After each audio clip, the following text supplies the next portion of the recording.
কিরে ফেলু, সাড়া পাচ্ছি না যে, কি ব্যাপার রে? স্যার, কোনো ব্যাপারই নেই, কিছুই হয়নি। এই বসে বসে সবার কথা শুনছিলাম। তোকে কালকে দেখলাম একটা কুকুরের সামনে বসে কি বক বক করছিলি। স্যার, বকবক করছিলাম না, কুকুরটার ইন্টারভিউ নিচ্ছিলাম। বলিস কি? সবার মানুষের ইন্টারভিউ নেয়, আর তুই কুকুরের ইন্টারভিউ নিচ্ছিলি? হ্যাঁ স্যার, কুকুরের ইন্টারভিউ নিচ্ছিলাম। তা তুই কুকুরের কি ইন্টারভিউ নিচ্ছিলি শুনি? স্যার শুনবেন? হ্যাঁ বল, শুনি। স্যার শুনুন তাহলে। প্রথমে আমি কুকুরটাকে জিজ্ঞাসা করলাম, তোমাদের নাম কুকুর হলো কেন? তখন কুকুরটি বলল, আমাদের নাম কুকুর, এটা তো আমরা রাখিনি, এই নামটা তো তোমরাই রেখেছো। তারপর আমি জিজ্ঞাসা করলাম, তোমরা ঘেউ ঘেউ করে ডাকতো কেন? তখন কুকুরটি বলল, উপরওয়ালা যখন আমাদের সব পশুদের তৈরি করেছিল, তখন প্রথমে গরুকে হাম্মা হাম্মা ডাকতে উপহার দিল, তারপর ছাগলকে মে মে ডাকতে উপহার দিল, তারপর বিড়ালকে মিয়াও মিয়াও ডাকতে উপহার দিল, তারপর শিয়ালকে হুক্কা হুয়া ডাকতে উপহার দিল।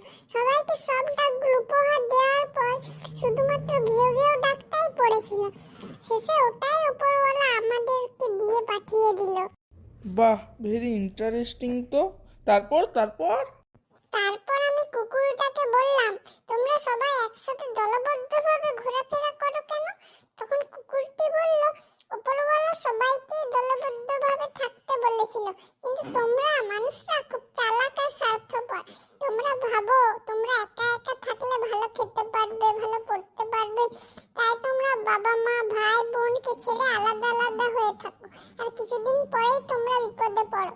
কিন্তু আমরা কুকুররা কখনোই আলাদা হই না, তাই আমরা বিপদেও পড়ি না, আর বিপদে পড়লেও সব কুকুররা আমাদের পাশে এসে দাঁড়িয়ে পড়ে। বাহ বাহ, ফাইন ফাইন। তারপর তারপর তারপরে আমি কুকুরটাকে জিজ্ঞাসা করলাম, তোমরা রাস্তাঘাটে পায়খানা করো কেন? তখন কুকুরটি বলল, কেউ তো আর আমাদেরকে বাথরুমে পায়খানা করতে দেয় না, তাই বাধ্য হয়েই আমরা রাস্তাঘাটেই পায়খানা করি। তুই বলে যা, তুই বলে যা। তারপর আমি কুকুরটাকে জিজ্ঞাসা করলাম, তোমরা এঁটো কাটা খাবার খাও কেন? তখন কুকুরটি বলল, তোমরা এঁটো কাটা খাবার আমাদের দাও, তাই আমরা এঁটো কাটা খাবার খাই। যদি ভালো ভালো খাবার দাও, তাহলে কালকে থেকেই আমরা ভালো ভালো খাবার খাবো। তারপর তারপর তারপর আমি কুকুরটাকে জিজ্ঞাসা করলাম, তোমরা প্রস্রাব করার সময় এক পা তুলে দেওয়ালে ঠেকিয়ে প্রস্রাব করো কেন?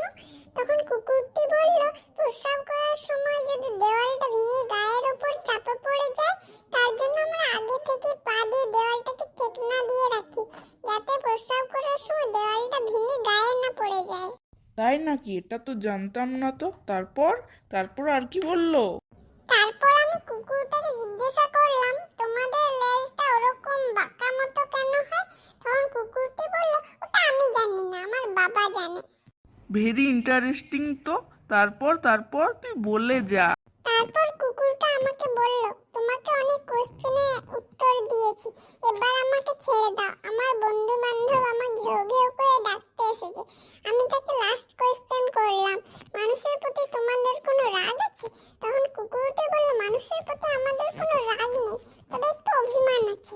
আমি জিজ্ঞাসা করলাম, তোমাদের মানুষের প্রতি অভিমানটা কি শুনি? তখন কুকুরটি বলল, তোমরা হাজার হাজার টাকা দিয়ে বিদেশি কুকুর কিনে এনে তাদের রাখো, তাদের দামি দামি খাবার দাও, আর দামি দামি পোশাকও পরাও, অথচ আমরা দেশি কুকুর রাস্তায় রাস্তায় ল্যাংটো হয়ে ঘোরাঘুরি করি। তোমরা পোশাক তো দূরের কথা, ভালো মতো খাবারও দিতে চাও না।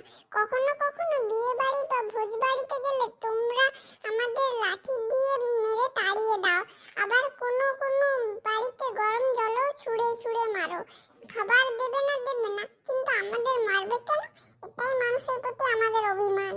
বাহ ফেলু, বাহ, এক্সিলেন্ট এক্সিলেন্ট, চমৎকার ইন্টারভিউ।